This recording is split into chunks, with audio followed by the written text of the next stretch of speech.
Moi, ils n'aiment pas que je parle. On trouve que je parle trop et tout, pour que je me taise, pour que eux ils parlent et que leur version passe. Non. Moi, mon plus grand regret, c'est d'avoir passé une bonne partie de ma jeunesse à écouter des radios comme RFI, France 24.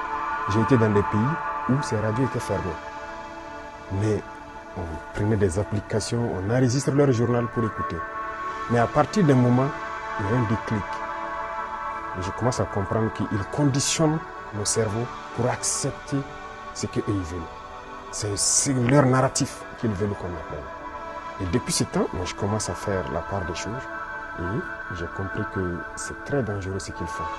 Et aujourd'hui, plus que jamais, je me rends compte qu'ils ont conditionné l'esprit, surtout des Africains. Et l'histoire africaine aussi, ils ont tout manigancé pour faire passer les mensonges.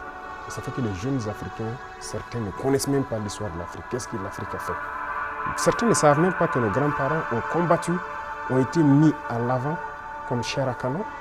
Et au retour, ils les ont tués comme des animaux. Est-ce que les gens savent que quand la France expérimentait sa première bombe atomique, ce sont des soldats noirs qu'ils ont mis à côté dans le rayon létal pour voir l'effet que ça fait?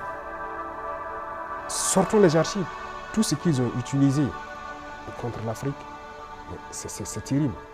Et chaque fois, ils cherchent à envoyer des informations pour diviser, pour manipuler la jeunesse. Mais ça ne passe plus.